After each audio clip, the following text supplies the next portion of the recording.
Ethan Reynolds, a respected judge in the serene neighborhood of Maplewood Heights, is no stranger to challenges.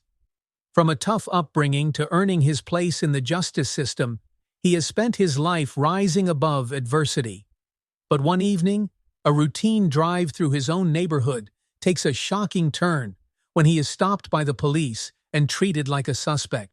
What begins as a moment of humiliation quickly escalates into a confrontation that shakes the community to its core. As Ethan fights to reclaim his dignity, unexpected allies step forward, sparking a movement that challenges long-held prejudices and pushes everyone involved to confront their own biases. How does one man's resilience ignite a call for change? Can kindness from others truly heal old wounds and rebuild trust? And will a community fractured by suspicion find a way to unite? The setting sun bathed Maplewood Heights in warm golden hues, casting long shadows across the quiet, tree-lined streets. Ethan Reynolds relaxed behind the wheel of his brand-new sedan, a modest reward he had given himself after years of dedicated service as a judge. The car's leather interior still had the faint smell of a showroom, and the soft jazz playing from the radio perfectly complemented the tranquil evening. Maplewood Heights was everything Ethan had dreamed of in a community. It was serene and well-maintained, a sharp contrast to the tough inner-city neighborhood where he had grown up. To Ethan, this place was more than a neighborhood. It was a hard-earned refuge, a symbol of how far he had come. As he turned onto Sycamore Avenue, Ethan let out a deep sigh, allowing himself a rare moment of peace. His life was often filled with the weight of heavy decisions, presiding over cases that decided futures. Tonight, however, he intended to enjoy a simple drive, a slice of quiet before returning to his modest but comfortable home. His thoughts wandered back to his childhood. The chaotic streets of his youth were a battlefield where survival often trumped hope. His mother, a tireless and determined woman, had worked 2 jobs to ensure Ethan and his younger sister Danielle had a chance at something better. Her sacrifices had been the foundation of his success. Ethan smiled to himself, grateful for how far he had come.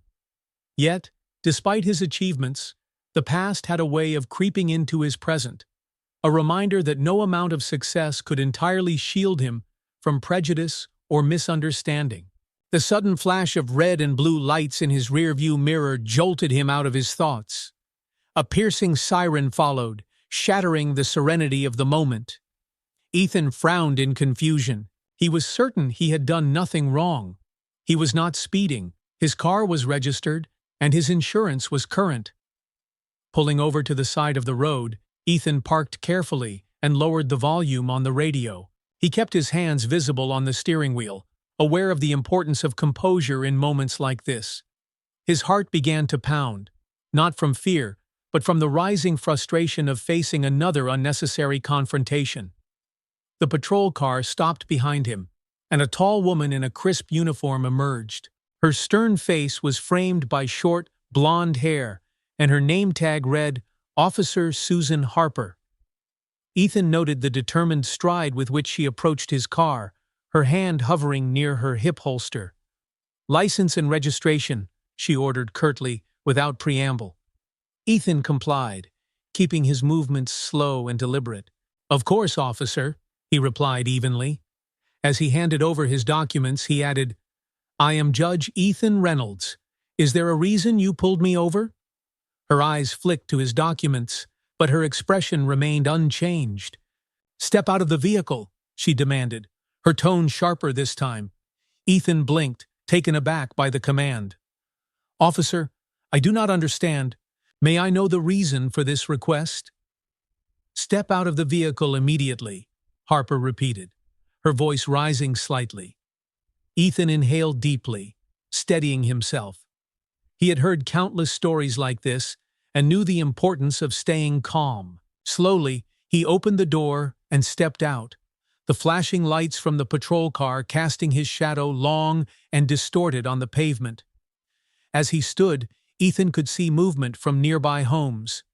Curtains shifted, and curious neighbors began peering out, their silhouettes faintly visible behind illuminated windows. A few of them ventured outside, cautiously watching from a distance.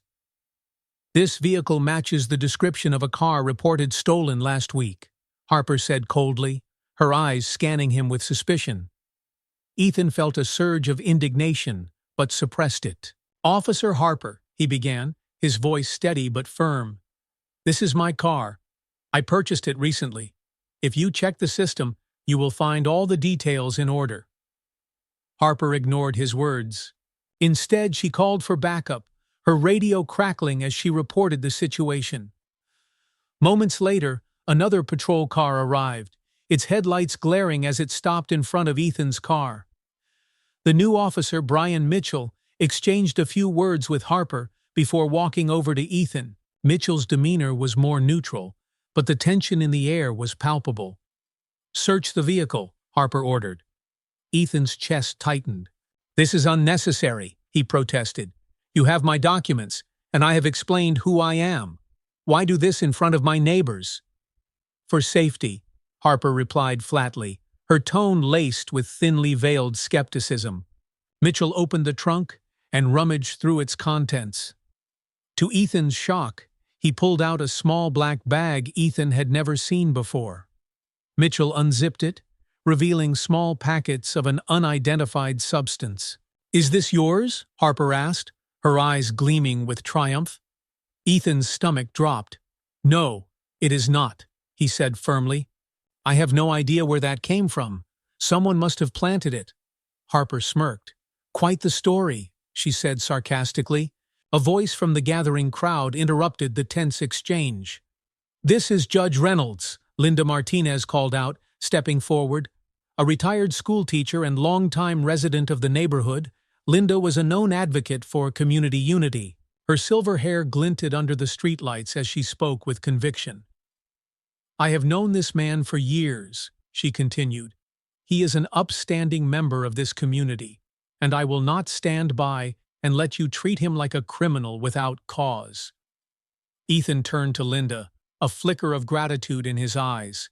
Her unexpected kindness was like a lifeline in a sea of tension. "You need to verify his information," Linda said firmly, addressing Harper. "If you do not, we will ensure this goes public."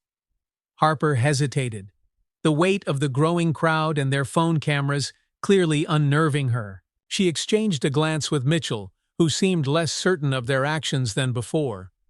The murmurs of the crowd grew louder, a chorus of support for Ethan and disapproval of the unfolding scene. Ethan stood tall, his dignity intact despite the humiliation of the situation. As the tension reached its peak, Ethan made a silent vow.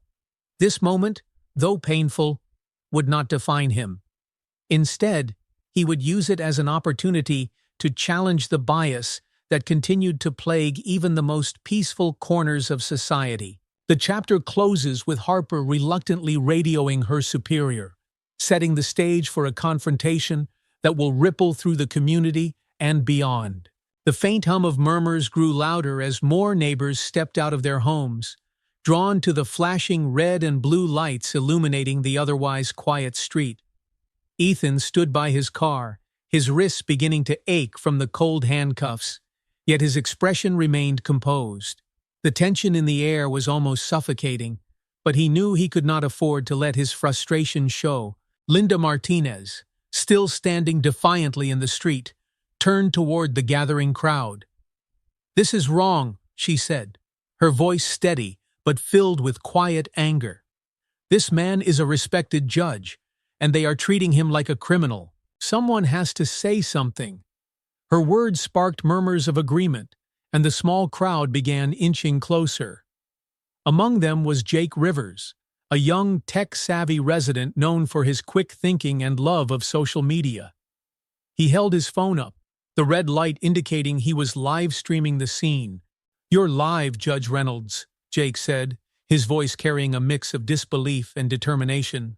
"The whole neighborhood, and probably the internet, is watching this go down." Ethan glanced at Jake briefly, appreciating the gesture, though the humiliation of being filmed in such a vulnerable moment stung deeply. Still, He understood the power of visibility. Officer Susan Harper shifted on her feet, her earlier confidence visibly wavering under the weight of the growing crowd and the steady glare of phone cameras. She turned to Officer Brian Mitchell, her voice dropping to a whisper. "We have to stick to protocol. If we back down now, we look incompetent." Mitchell frowned, glancing between Harper and Ethan. "Susan, this feels off. We need to check his story. If he really is who he says he is, this is going to blow up in our faces." Harper's lips tightened into a thin line. She was aware of the crowd's judgmental stares, the way their phones captured every second. Deep down, she felt a flicker of doubt, but her pride refused to let her relent. Linda, catching wind of the officer's hushed conversation, raised her voice. "Check his information already! You're making fools of yourselves by dragging this out." The crowd echoed her sentiment, their voices growing louder. "Run the plates! Do your job right! This is ridiculous!" Ethan, standing still despite the discomfort of the cuffs, turned his calm yet piercing gaze toward Harper. "Officer Harper, you have the authority to verify everything in moments. Why prolong this, unless there's something else at play?" His words, though measured, carried a weight that struck Harper like a physical blow. Her composure faltered for a brief moment, but she quickly masked it with a sharp command to Mitchell. "Run the plates," she snapped. Mitchell hesitated, sensing the shift in the atmosphere. The crowd's support for Ethan had grown to an undeniable force, and Harper's insistence on escalating the situation felt increasingly untenable. Finally, with a curt nod, he walked back to the patrol car to check the vehicle's registration and Ethan's identity. As the tension thickened, Linda stepped closer to Ethan, her voice low but steady. "Stay strong, Ethan. We're not going anywhere until this is set right." Ethan met her gaze, a flicker of gratitude softening his stern expression. "Thank you, Linda," he said quietly. "Your support means more than I can say." Minutes stretched into what felt like hours as the crowd's whispers grew louder. Harper crossed her arms tightly, her jaw set as she avoided the piercing stares of the onlookers. Jake's livestream had reached hundreds of viewers, and comments flooded in, demanding justice for Ethan. Mitchell finally returned, his face pale and his expression grim. "The car is registered to Ethan Reynolds," he said, his voice low but clear. "He's listed as a judge in the state database." Harper's stomach dropped, and for a moment she felt the full weight of her actions. The crowd erupted in a chorus of anger and frustration. "Uncuff him," Linda demanded, stepping forward boldly. "Do it now," Jake added, his camera capturing every second. Harper hesitated, her pride clashing with the undeniable truth. She turned to Mitchell, who handed her the keys to the cuffs. Reluctantly, she approached Ethan and unlocked them. As the cold metal fell away from his wrists, Ethan flexed his hands, his composure unshaken despite the deep red marks left behind. "Thank you," he said curtly, his tone neutral but firm. Harper opened her mouth to speak, but no words came out. For the first time that evening, she felt truly exposed, her authority undermined not by the crowd, but by her own actions. Ethan turned to the gathering crowd, his voice rising just enough to carry. "Thank you all for standing up tonight," he said. "This moment isn't just about me.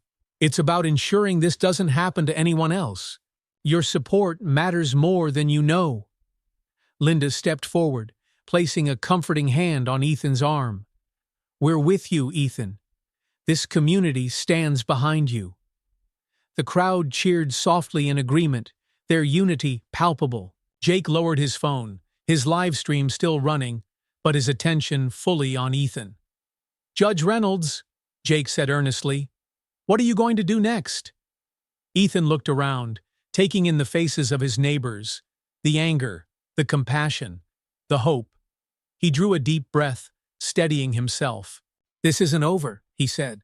"What happened tonight is part of a much larger problem. Tomorrow, we start addressing it together.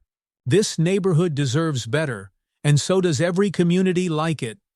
The chapter ends with Harper stepping back, her face a mixture of guilt and uncertainty as the crowd begins to disperse. Ethan walks toward Linda, his heart heavy, but his resolve solidifying.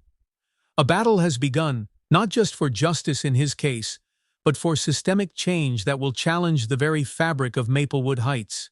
The tension in Maplewood Heights lingered long after the flashing lights of the police cars disappeared. Ethan sat in his living room that night, the stillness of his modest but well-kept home offering no reprieve from the turmoil inside him. His wrists still ached from the handcuffs, the angry red marks a stark reminder of the evening's humiliation. Ethan leaned back into the familiar worn cushions of his sofa, his gaze fixed on the ceiling fan slowly turning above. He had fought too hard, climbed too high, to feel this powerless again. A man of the law, brought low by a system that was supposed to protect him. The sound of his phone buzzing on the coffee table jolted him from his thoughts. Picking it up, he saw a flood of messages, some from friends and colleagues who had seen Jake's livestream, others from neighbors expressing their outrage and support. Each message was a reminder that this incident was no longer a private humiliation. Ethan set the phone down with a sigh. Tomorrow, he thought, would not be a quiet day. By mid-morning, the story had spread far beyond Maplewood Heights. News outlets picked up Jake's livestream, amplifying the video's reach. Social media was ablaze with hashtags calling for justice and accountability. Ethan's phone rang incessantly, but he chose to let most calls go to voicemail. Linda Martinez stopped by around noon, bringing him a thermos of coffee and a small plate of cookies. "You didn't deserve that last night," she said firmly as she placed the items on his kitchen counter. "Thank you, Linda," Ethan said, giving her a tired smile. "I appreciate everything you did out there. I don't know what would have happened without your support." Linda waved her hand dismissively, though her eyes softened. "You don't have to thank me, Ethan. You've always been a pillar of this community. It was time for someone to stand up for you." They sat together in the living room, the quiet broken only by the hum of distant traffic. Linda sipped her coffee thoughtfully before speaking. "What are you going to do now?" Ethan leaned forward, resting his elbows on his knees. "I need to make sure this doesn't fade away," he said. "This isn't just about me. It's about every person who's been treated unfairly and didn't have witnesses or a voice. If we don't confront this now, it'll keep happening." Linda nodded. "The neighborhood will back you. Last night showed me that much." As if on cue, the doorbell rang. Ethan opened it to find a uniformed officer standing on his porch, not Harper or Mitchell, but someone new. The man was middle-aged, his presence authoritative but not overbearing. "Ethan Reynolds?" he asked, though his tone suggested he already knew. "Yes," Ethan replied cautiously. "I'm Captain James Holloway," the man said, extending a hand. "I oversee the precinct here." Ethan stared at the hand for a moment before shaking it. "Captain," he said, his voice neutral. "May I come in?" Holloway asked, glancing at Linda, who stood just behind Ethan in the doorway. Ethan hesitated but stepped aside. Holloway entered, his polished shoes clicking softly on the hardwood floor. He removed his hat and held it respectfully in front of him. "I came to apologize for last night," Holloway began, his tone measured. "I've reviewed the footage and spoken with my officers. What happened should not have happened." Linda crossed her arms, her face a mask of skepticism. "Apologies are nice," she said bluntly, "but they don't fix systemic issues." Holloway nodded, his expression serious. "You're absolutely right, ma'am. And that's why I'm here, not just to apologize, but to listen and to act. Judge Reynolds, I'd like to hear what you think needs to change." Ethan studied the captain for a long moment. The man's words seemed genuine, but Ethan had seen too many empty promises in his career. "What I want," he said finally, "is transparency. I want officers like Harper held accountable, and I want reforms that address the biases that led to this situation in the first place." Holloway listened intently, nodding occasionally. "I can commit to accountability and transparency, he said. But systemic change takes time. I'll need your help to make it happen. Ethan raised an eyebrow. You want my help? Yes, Holloway said. Your perspective as a judge and a member of this community is invaluable. You understand the law and the people it serves. With your input, we can make real progress. Linda interjected, her tone sharp. Progress only happens if there's follow-through, Captain. Words mean nothing without action. I agree, Holloway said simply. And I'm willing to back up my words with action. I'll start by holding a public meeting to address what happened and outline the steps we're taking to ensure it doesn't happen again. Ethan exchanged a glance with Linda, who gave him a small nod. All right, he said. I'll attend your meeting. But understand this. If I see any sign that this is just for show, I won't hesitate to speak out. The community deserves honesty, not damage control. Holloway met his gaze evenly. Understood, he said. As the captain left, Ethan sat back down with Linda, a thoughtful expression on his face. Do you trust him? Linda asked. Ethan sighed. I want to, he said, but trust has to be earned. Let's see what he does next. That evening, Ethan drafted a statement for the upcoming meeting. He chose his words carefully, focusing on unity and the need for systemic reform while leaving no room for complacency. When the day of the meeting arrived, Ethan stood in the community center, looking out at a crowd of familiar faces. Linda was in the front row, her support as steadfast as ever. The chapter ends with Holloway taking the stage, his voice steady as he begins to address the crowd. Ethan listens closely, ready to hold him and the entire system accountable. The seeds of change have been planted, but it remains to be seen whether they will bear fruit. The community center buzzed with quiet anticipation as Captain Holloway took the stage. Ethan stood to one side, his arms crossed as he watched the captain address the crowd. Holloway's polished demeanor was intact, but there was an undertone of tension in his voice. He was speaking not just to the residents of Maplewood Heights, but also to the growing audience that had taken notice of the incident online. Good evening, and thank you all for coming, Holloway began, scanning the room. I'm here tonight because something happened in this community that should not have happened. As the captain of this precinct, I take full responsibility for my team's actions. A murmur rippled through the crowd. Some nodded in approval at his candor, while others crossed their arms, waiting for more. Ethan shifted his weight, but said nothing. He wanted to hear how far Holloway would go. The captain continued. I have spoken with Judge Reynolds and reviewed the incident in detail. It's clear that bias influenced the events of that evening. This is unacceptable, and I am committed to ensuring it does not happen again. Effective immediately, we are implementing mandatory bias training for all officers in this precinct. Furthermore, Officer Harper has been placed on administrative leave pending an internal review. Gasps and murmurs filled the room. Ethan's expression remained neutral, but inwardly he felt a flicker of satisfaction. Harper's accountability was a start, though it was far from the systemic reform he hoped to see. As Holloway stepped down, he motioned for Ethan to take the stage. The crowd quieted as Ethan walked to the microphone, his presence commanding but calm. He looked out over the room, recognizing many faces, neighbors, colleagues, and even strangers who had come to show their support.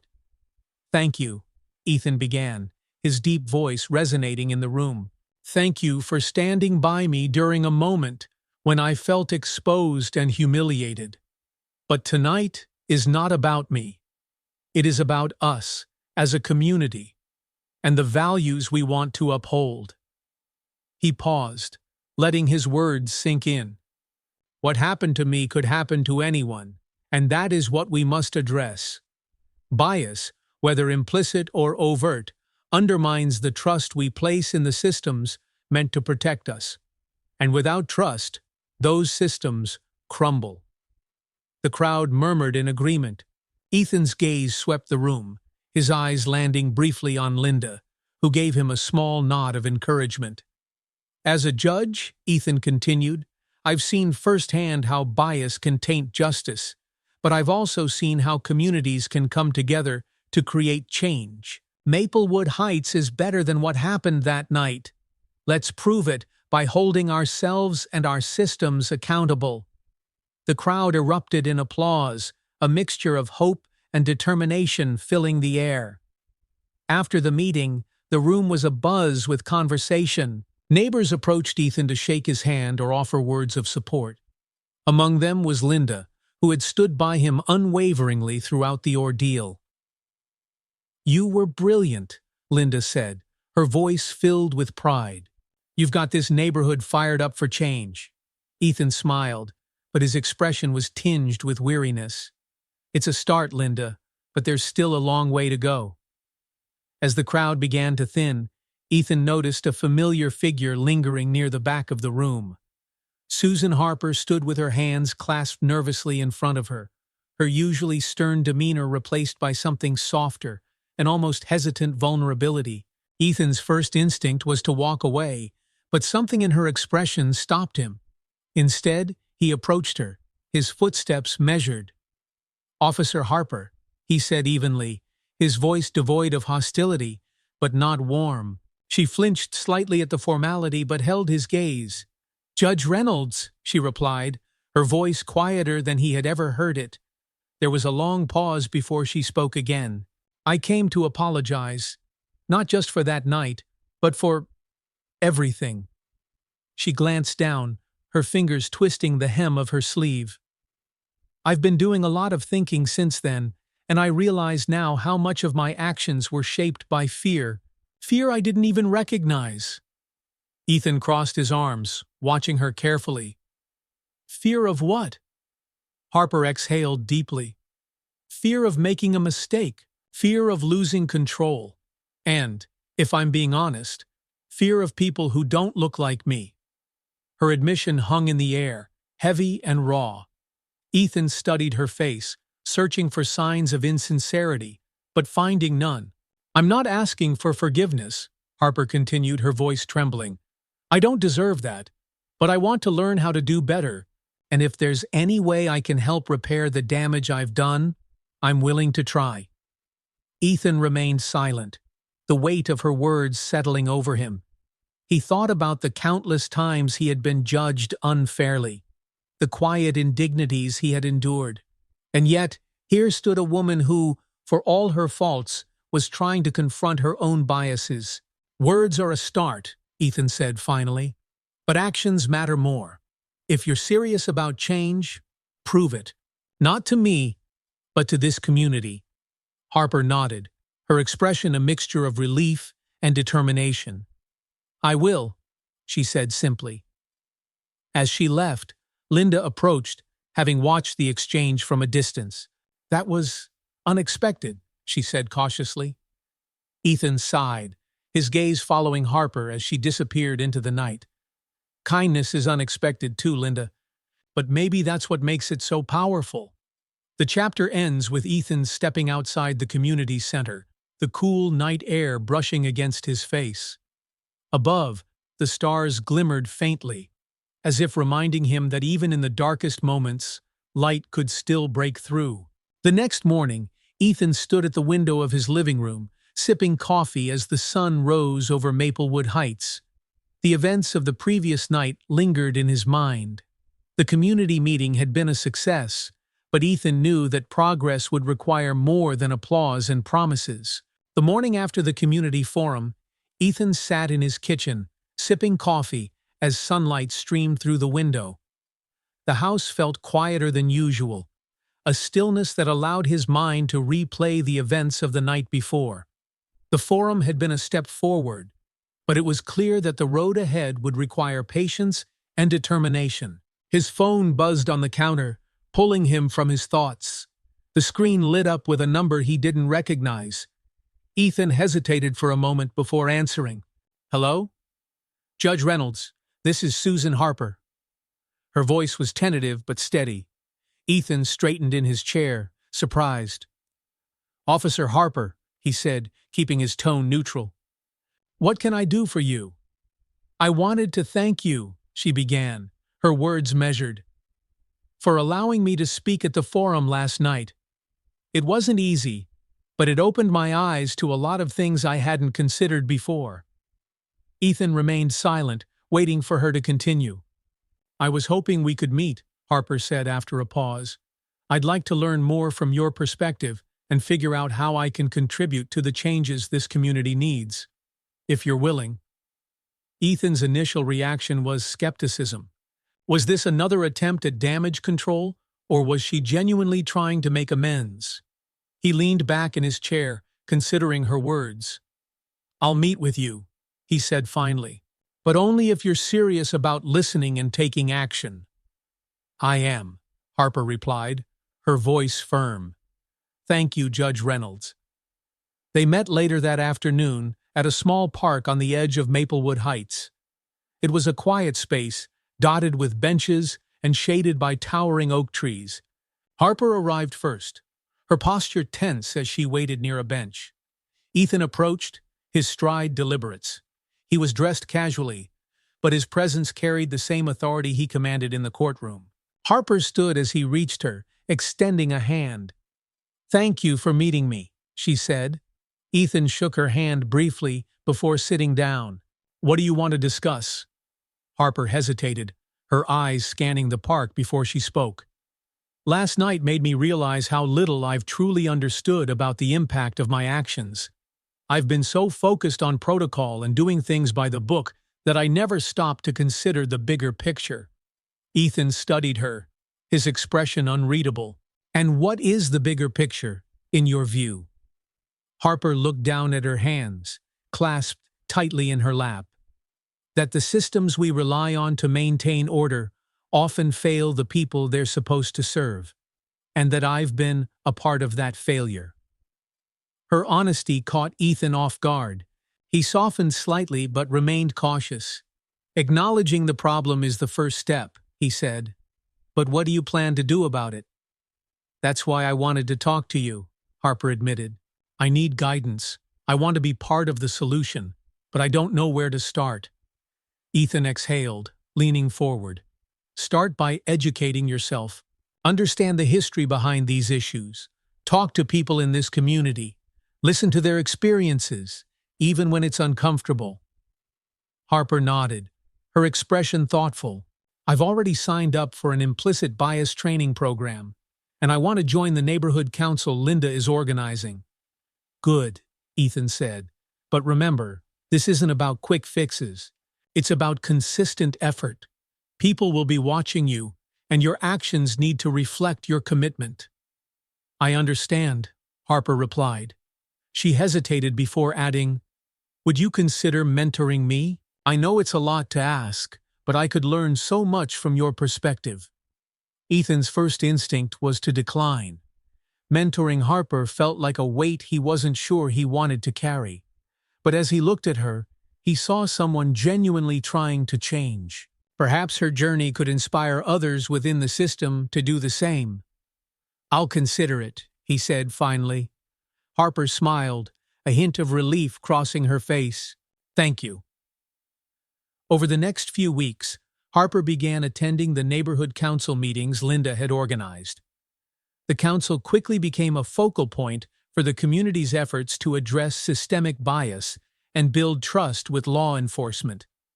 At the first meeting Harper attended, she sat near the back, listening intently as residents shared their experiences. Some spoke of fear and mistrust, while others offered ideas for improvement.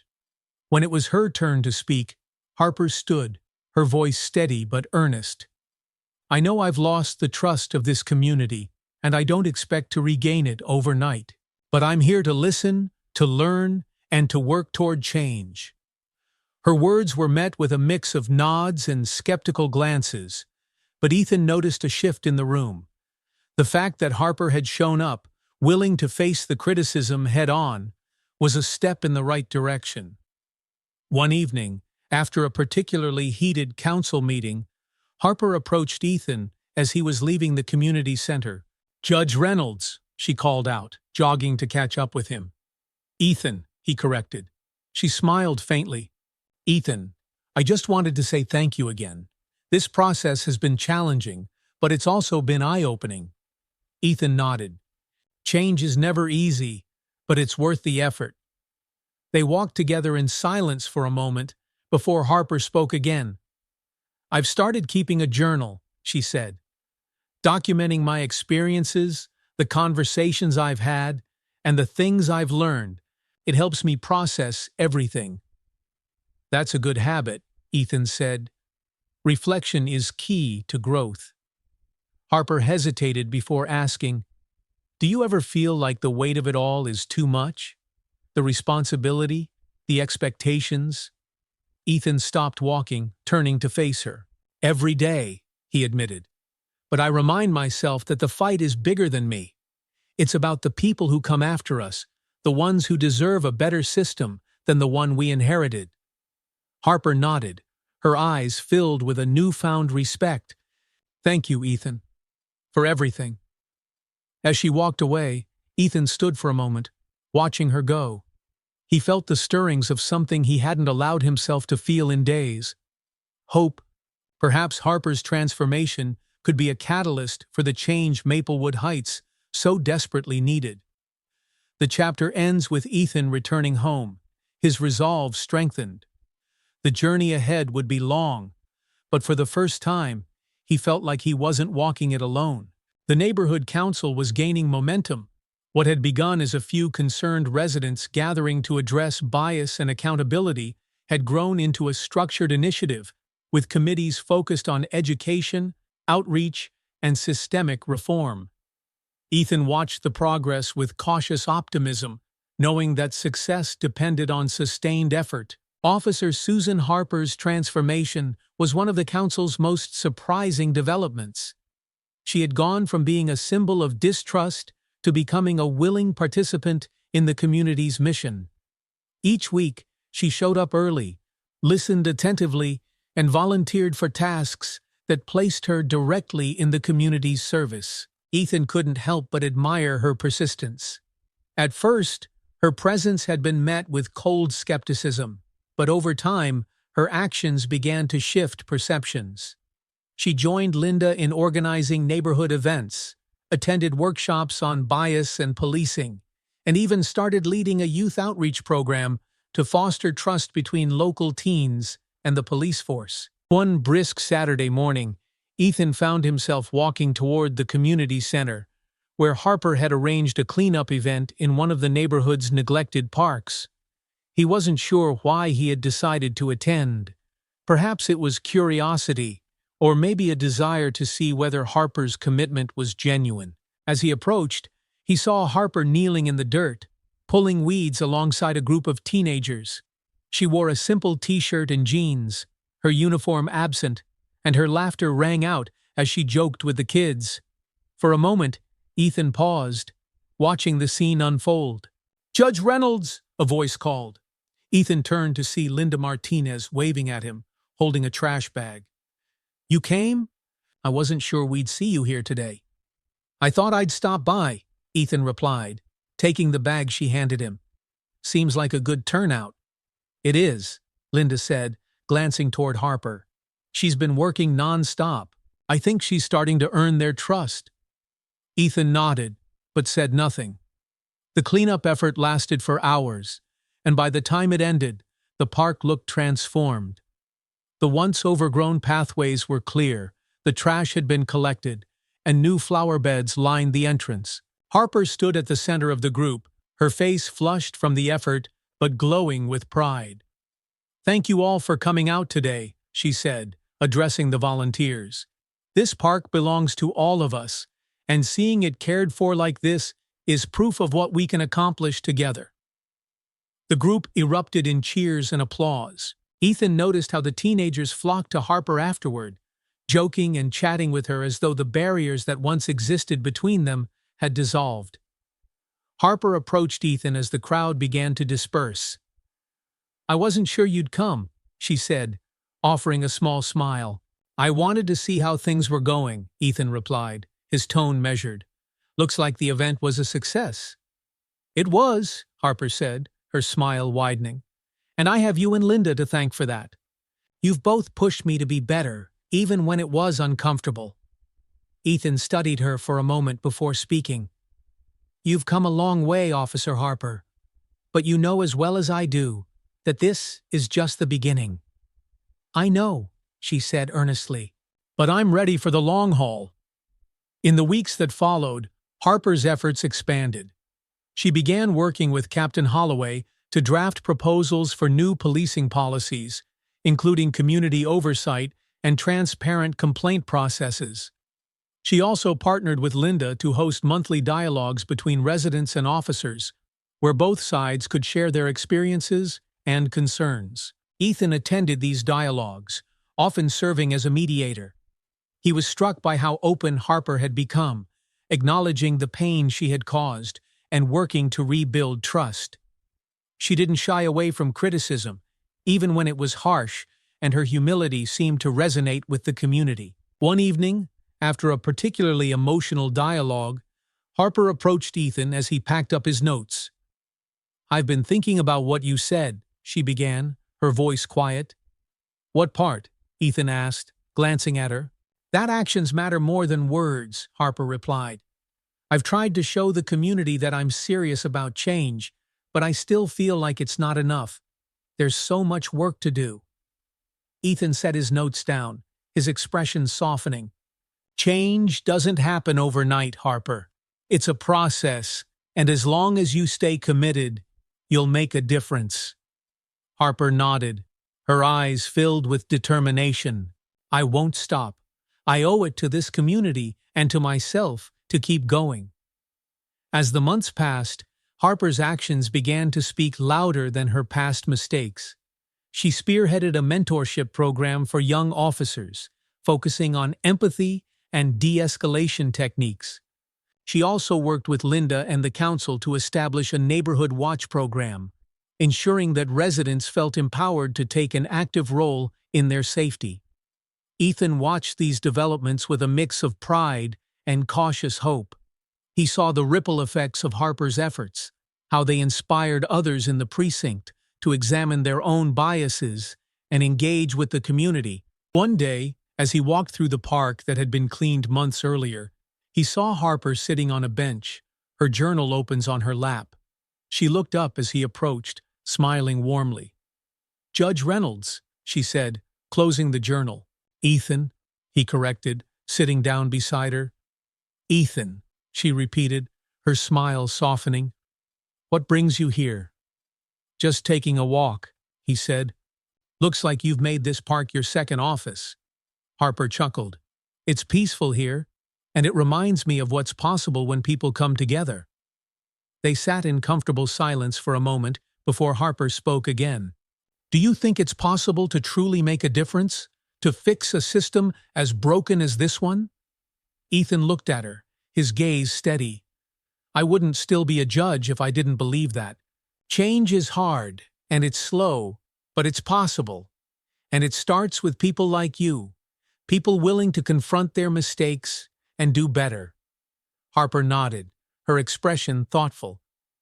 "Thank you," she said quietly. As they sat together in the fading light, Ethan felt a sense of quiet resolve. Harper's journey was far from over, but it was a testament to the power of perseverance and the unexpected kindness that had set her on this path. The chapter ends with Ethan rising from the bench, his steps steady as he walks away. Harper watches him go, her journal still in her lap, her mind filled with plans for the future.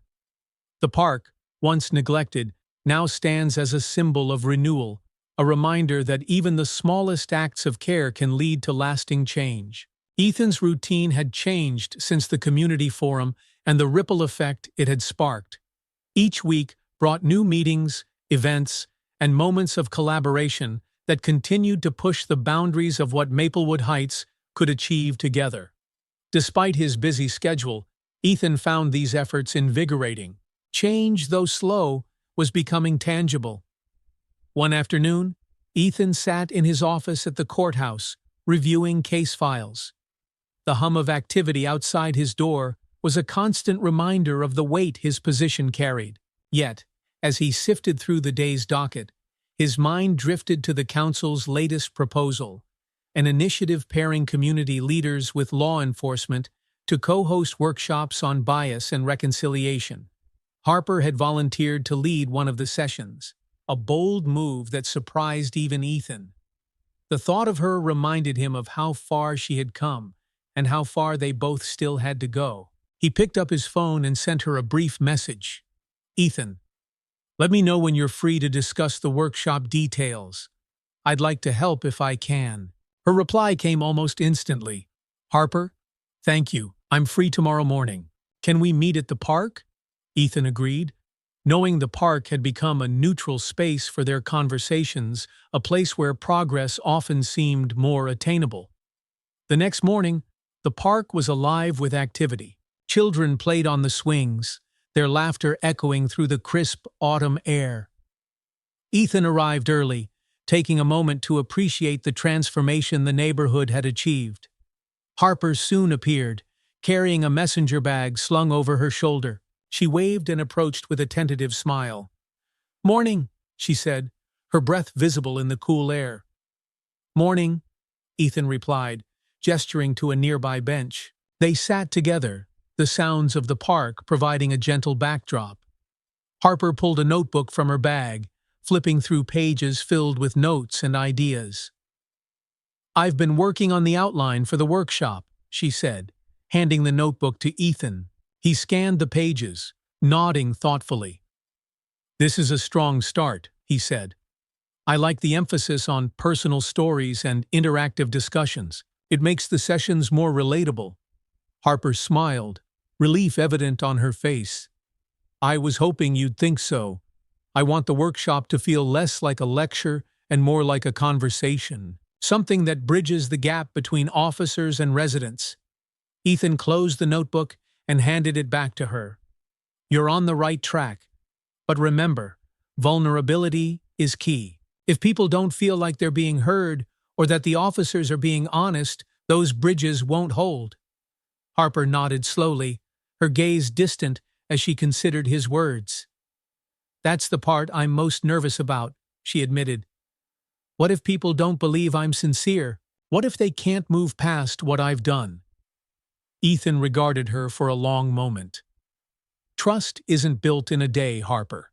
It takes time, and it takes consistency. You've started the process, but there will be setbacks. The important thing is to keep showing up." She let out a small sigh, but there was determination in her eyes. "I will. This matters too much to give up." As they continued to discuss the workshop, Harper shared more about her personal journey. "After the forum, I started thinking about my own experiences growing up," she said. "My family wasn't wealthy. We struggled, just like a lot of people in this neighborhood. But I never felt like the system was stacked against me the way others do. It's taken me a long time to understand that my experience isn't universal." Ethan nodded, listening intently. Harper hesitated before adding, "And I've been thinking about my father. He was an officer too. Strict, by the book, always telling me to keep my guard up. I think I inherited that mindset without realizing how much it shaped me." "Have you spoken to him about this?" Ethan asked. She shook her head. "No, he passed away a few years ago. But if he were here, I'd want to ask him if he ever questioned the way he did things, if he ever stopped to consider what his badge represented to the people he policed." Ethan leaned back slightly, his expression thoughtful. "It sounds like you're already asking those questions for yourself. That's what matters now." The first workshop took place a week later, held in the community center's largest room. The turnout exceeded expectations, with residents, officers, and even local leaders filling the seats. Ethan sat near the back, observing as Harper took the stage. She began with a story.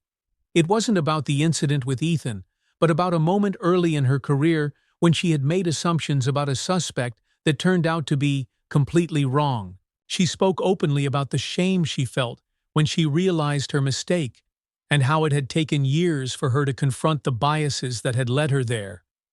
The room was silent, her words holding the audience captive. "I'm not proud of that moment," Harper said, her voice steady, "but I'm sharing it because it's important to own our mistakes, to learn from them, and do better. That's what this workshop is about, understanding each other so we can move forward together." The room erupted into applause, and Ethan couldn't help but feel a swell of pride. Harper's vulnerability had set the tone for the session, and it was clear that her sincerity resonated with the crowd. Over the course of the evening, residents and officers shared their own experiences, some filled with pain and frustration, others with hope and gratitude. The dialogue was raw and emotional, but it was also constructive. Ethan spoke briefly near the end, reinforcing the importance of continued collaboration. "Tonight is a step forward," he said, "but it's only the beginning. Real change comes from sustained effort and mutual accountability." As the session concluded, Harper approached Ethan, her expression a mixture of relief and gratitude. "Thank you for pushing me to do this," she said. "It was hard, but it felt right." "You did well," Ethan replied. "Keep showing up, and people will start to believe in the change you're making." Harper smiled, and for the first time, Ethan saw in her a sense of quiet confidence, a belief that redemption was possible, not just for her, but for the community as a whole. The chapter ends with Ethan walking out of the community center, the cool night air invigorating. As he looked up at the stars, he felt a renewed sense of purpose. Healing old wounds was never easy, but tonight had proven that it was worth the effort. The weeks following the first workshop were marked by a subtle but significant shift in Maplewood Heights. Conversations that once seemed impossible were now unfolding in living rooms, on sidewalks, and in community spaces. Residents and officers alike began acknowledging their shared humanity, their shared stake in creating a better neighborhood. Ethan stood at the edge of the park one crisp afternoon, watching as Harper led a group of young recruits through a mentorship session. The new officers, freshly graduated from the academy, listened intently as Harper spoke about the importance of empathy and respect in their work. He couldn't hear her words from where he stood, but her posture, open and assured, spoke volumes. Harper had grown in ways Ethan hadn't expected. She had taken the hardest step of all, looking inward and confronting her own flaws. Now, she was helping others do the same. "You look like a proud father," Linda Martinez said, joining Ethan at the edge of the park. She handed him a cup of coffee, her usual bright smile lighting up her face. Ethan chuckled. "I wouldn't go that far, but it's good to see progress." "Progress," Linda repeated thoughtfully, watching the group. "It's a strange thing, isn't it? Slow and painful, but worth every step when you start to see the results." Ethan nodded, taking a sip of his coffee. "It's still early, though. There's a lot of work left to do."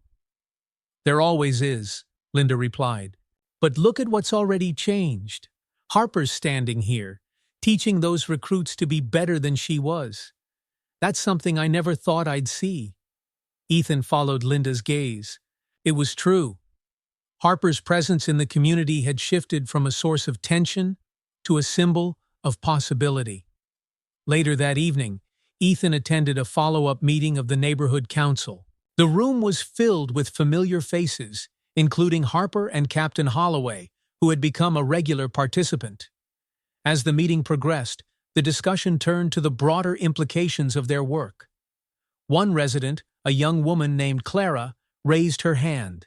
"I've been thinking a lot about what we're doing here," she said, "and it's inspiring.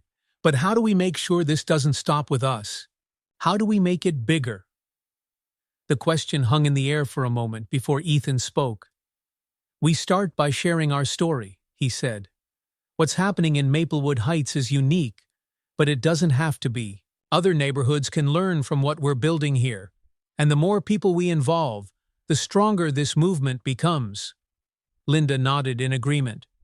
"We can document everything: the workshops, the council meetings, the partnerships with law enforcement. If we turn it into a model, we can take it to other communities. Holloway leaned forward, his expression thoughtful.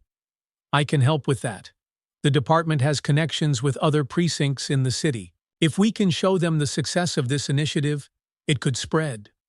Ethan glanced at Harper, who had been listening quietly. What do you think? He asked. She hesitated, then nodded. I think it's a great idea, but it's going to take a lot of effort to get other precincts on board. We'll need to show them results, not just ideas. Then let's focus on results, Ethan said. We've come this far. We can go further. The meeting adjourned with a renewed sense of purpose. As Ethan walked home, the crisp night air filling his lungs, he reflected on how far they had come. The neighborhood council was no longer just a reaction to an isolated incident, it had become a force for systemic change. At home, Ethan sat at his desk, pulling out a notebook he had kept for years. Its pages were filled with reflections, case notes, and personal goals. He flipped to a blank page and began writing, outlining a vision for how Maplewood Heights' progress could ripple outward. The next day, Harper arrived at Ethan's house with a stack of folders in hand. I've been working on something, she said, as he opened the door. Ethan gestured for her to come inside. She spread the folders across his dining table, each one labeled with proposals for expanding the council's work. These are detailed plans for taking the workshops and community dialogues to other neighborhoods, she explained.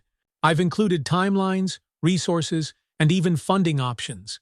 I want us to be ready when we start reaching out to other precincts. Ethan flipped through the folders, impressed by the thoroughness of her work. You've put a lot of thought into this. Harper nodded. This matters to me, more than I ever expected it to. Ethan looked up, meeting her gaze. You've come a long way, Harper. But remember, the work is never finished. I know, she said, and I'm ready for that. A week later, the neighborhood council held a public event to showcase their progress. The community center was packed with residents, officers, and even representatives from other precincts.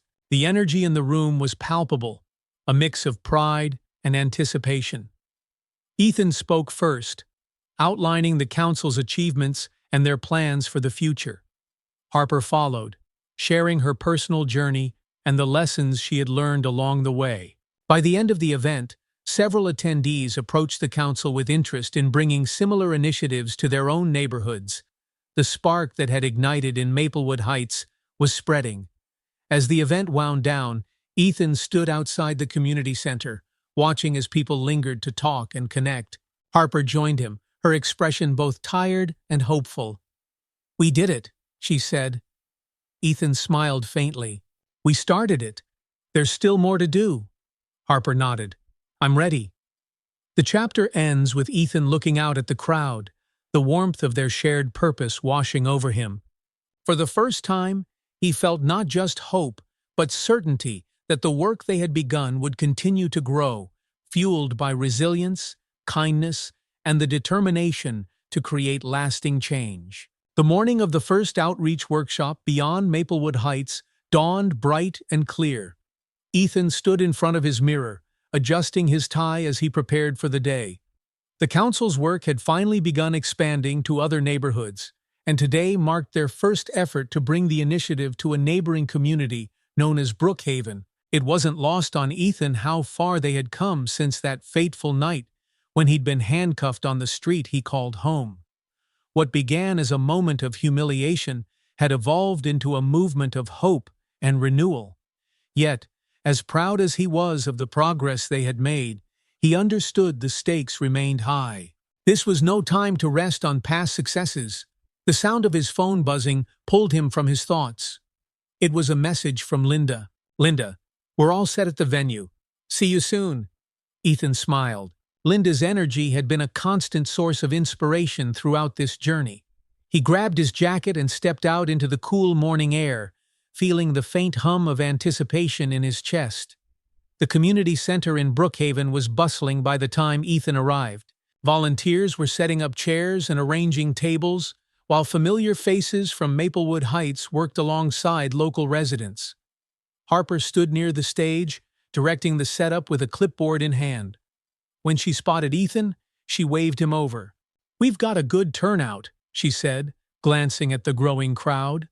"I counted at least 50 people so far, and more are coming in." "Good work," Ethan replied. He noticed the calm confidence in her demeanor, a stark contrast to the hesitant officer he had first encountered months ago. "How are you feeling about today?" "Optimistic," Harper said. "But I know there'll be challenges. Not everyone here is going to trust us right away." "Trust takes time," Ethan said. "Just remember why we're here." She nodded, her resolve steady. "I won't forget." The workshop began with Ethan addressing the audience. He spoke about the origins of the initiative, the challenges they had faced, and the progress they had made in Maplewood Heights. "What we've learned," he said, "is that change begins with honest conversations. It requires listening, even when it's uncomfortable. And most importantly, it demands action." The audience listened intently, their expressions a mix of curiosity and cautious hope. Ethan introduced Harper next, stepping aside as she took the microphone. Standing before the crowd, Harper hesitated for only a moment before beginning. "I'm here today because I've made mistakes," she said. "Mistakes that hurt people and eroded trust. But I'm also here because I believe in the power of change, not just for individuals, but for entire communities." She shared her story, from the biases she had carried to the work she had done to confront them. Her vulnerability resonated with the audience, and as she continued, Ethan saw nods of understanding ripple through the crowd. By the time she finished, the room was silent, the weight of her words hanging in the air. Then, slowly, applause began to build, filling the space with a sense of shared purpose. The remainder of the workshop was filled with interactive sessions, small group discussions, and brainstorming activities. Ethan floated between groups, listening as residents and officers exchanged ideas and shared experiences. In one group, a young woman recounted her fear of police stemming from a traumatic incident in her childhood. In another, an officer admitted his struggles with balancing enforcement and compassion. By the end of the day, the room felt lighter, as though a barrier had been broken. Connections had been made, and seeds of trust had been planted. As the workshop wrapped up, Ethan stood near the entrance, watching attendees linger to talk and exchange contact information. Linda joined him, her face glowing with satisfaction. "This is what it's all about," she said, gesturing to the room. "People coming together, breaking down walls." Ethan nodded. "It's a good start, but we have to keep building on it." "We will," Linda said firmly. "This isn't just a moment, Ethan. It's a movement." Harper approached them then, her clipboard tucked under one arm. "We've already had several people ask about hosting another workshop," she said. "I think this could really catch on." "It will," Ethan said, "because people are ready for something better. They just need the tools to make it happen." That evening, Ethan returned to Maplewood Heights, feeling a deep sense of fulfillment. The day had been a success, but it was also a reminder of the work still ahead. As he walked through the park, the familiar sights and sounds of his neighborhood filled him with gratitude. Children played on the swings, couples strolled along the paths, and the flowers they had planted months ago were in full bloom.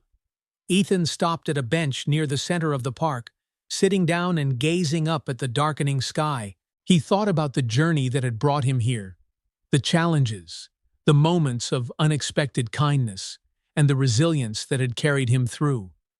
His phone buzzed again. It was a message from Harper. "Harper, thank you for believing in me. I couldn't have done this without your guidance." Ethan smiled, typing a brief reply. "Ethan, you've done the work, Harper. Keep going." As he put his phone away, a sense of peace settled over him. The road ahead would be long, but for the first time, he felt certain they were heading in the right direction. The story ends with Ethan sitting quietly in the park, the faint glow of streetlights illuminating his face. Above, the stars shimmered like a promise, A reminder that even in the darkest moments, light could always find a way through. Ethan Reynolds' journey reminds us that change is possible, even in the face of deep-seated challenges. It starts with courage, grows through resilience, and thrives on the power of community and understanding. This story is more than just an account of one man's experience. It's a call to action for all of us to build bridges, confront biases, and create a world where justice and compassion go hand in hand. If this story inspired you, please like the video, share it with others to spread this powerful message, and subscribe to our channel for more stories of resilience, hope, and transformation. Together, we can make a difference. Thank you for watching.